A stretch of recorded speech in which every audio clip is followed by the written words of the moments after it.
Hello, everybody. Welcome to the Outcast channel. Today, I'm joined with one of our fighters on our first ever card, Brandon. Brandon, how are we feeling? I'm good, man. I'm good. How are you? I'm great, thank you. Thank you for asking. I'm loving the settings. Got to be in the gym. Got to stay in the gym. I've got to get ready for my fight, man. I mean, it's one of them things where I'm saying I've got to get ready. Like my opponent isn't that scary to me, honestly. And I mean, neither of us can both talk shit because we're both 0-1. So I'm not going to talk a whole load of shit about his performance. But the difference is between my 0-1 and his is he got beat by a punching bag. That is just straight difference. That's it. So yeah, but to move forward from that anyway, like we're supposed to have an interview tonight, but obviously we can hopefully reschedule that. Of course, of course, of course. Well, how is prep coming along if we're going to touch on that quickly? If a lot of people have actually seen my last fight that I had in November.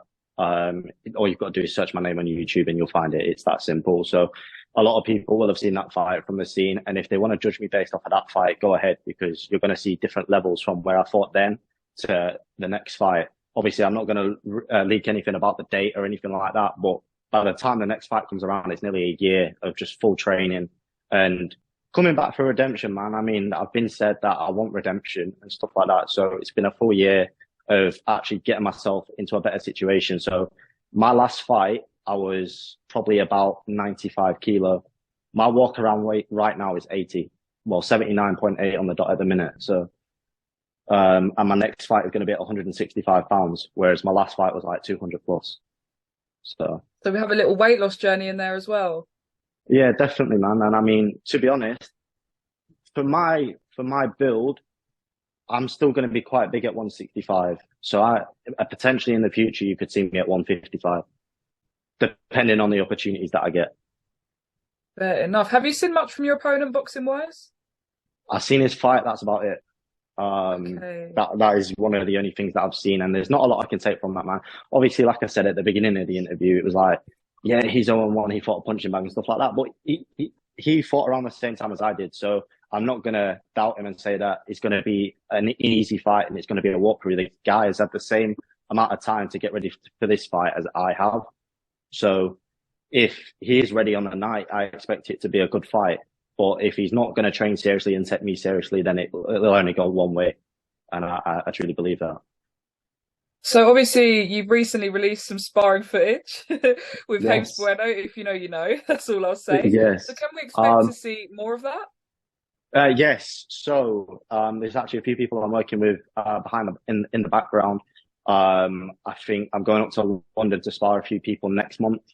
Um, I mean, don't want to call him out on here, but he needs to turn up. Nathan Armstrong has been invited down to my gym on the 5th of August. If he turns up or not, that's down to him. I hope he does.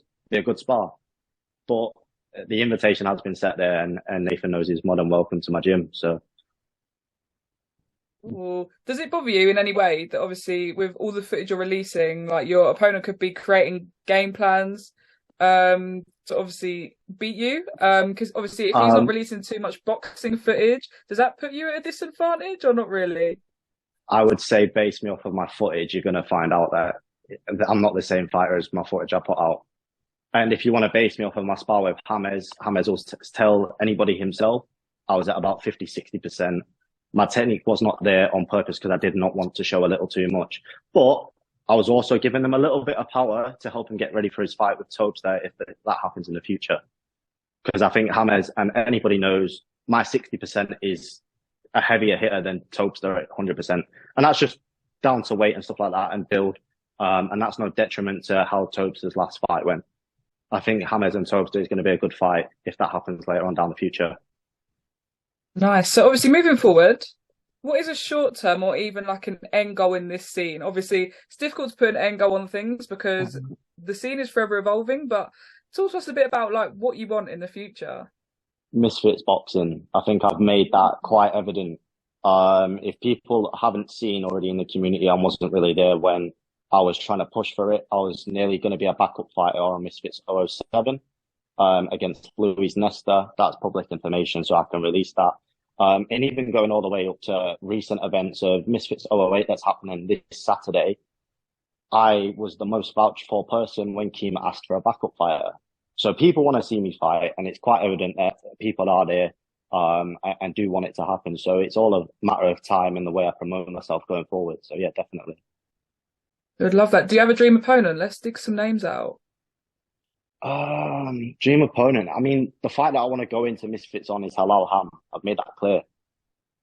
I think height, weight, technique wise, and just ability, me and Ham makes for a great fight.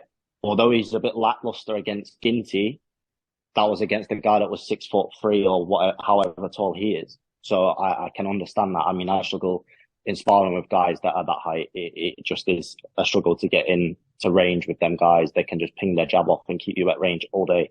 So obviously I understand that, but I think based on height, based on weight, and based off of what I've seen of him, I think it makes for a great fight. I see me taking that, but I think it is a good fight, definitely to welcome myself into the scene. That But makes there is making a lot of sense.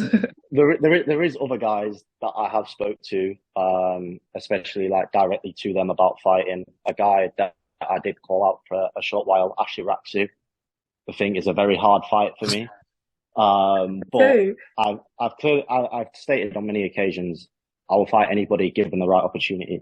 So it doesn't matter who my opponent is. I mean, the amount of times anybody in FCB will know I've called out Nathan for multiple fights. And obviously Nathan said he's only fighting me if it's for Misfits because I'm too good for him. So I'll leave that where it is, and I'm not going to keep calling him out. But the offer's on the table if his opponent pulls out on the night as well. Fair enough. Well, let's whip it back to Outcasts and near the end of this interview. How do you see your fight proper panning out? What are you getting a finish? What's going to happen? Talk me through it. I don't want to be a guy that talks a lot of shit because obviously I am a 1-1. But I just feel like the trajectory I'm on, and obviously I haven't seen a lot of footage, but if I was to base it off of his last fight, just the way that I'm training at the minute, I just feel like probably first round stoppage. And I'm not saying I'm going to clean him out with one punch, although I do hold that power. But I think it'll be a TKO. I think I'll probably just give him a bit too much that he can't handle, and the ref will just call it off because obviously we know what refs are like in these amateur bouts. It's a bit different, and obviously the safety definitely has to be there. Not the safety. So do you think But having a loss like has changed you as a fighter? definitely, I think it changes anybody. I mean, you can be 3-0 and then take a loss, and your fifth fight going on to it, you're completely different to when you was winning all them fights. It's definitely a learning curve, and he should feel the same way taking a loss that he did and wanting to come back to boxing. He should treat that as I've got something to fight for now. I want to win. Whereas my first fight, I was just fighting to get in the ring. I just wanted a bit of ring experience. Whereas now I want to show that I can compete with some of the top guys in this scene. So yeah, definitely. Love that. Well, Brandon, thank you so much for your time. No problem.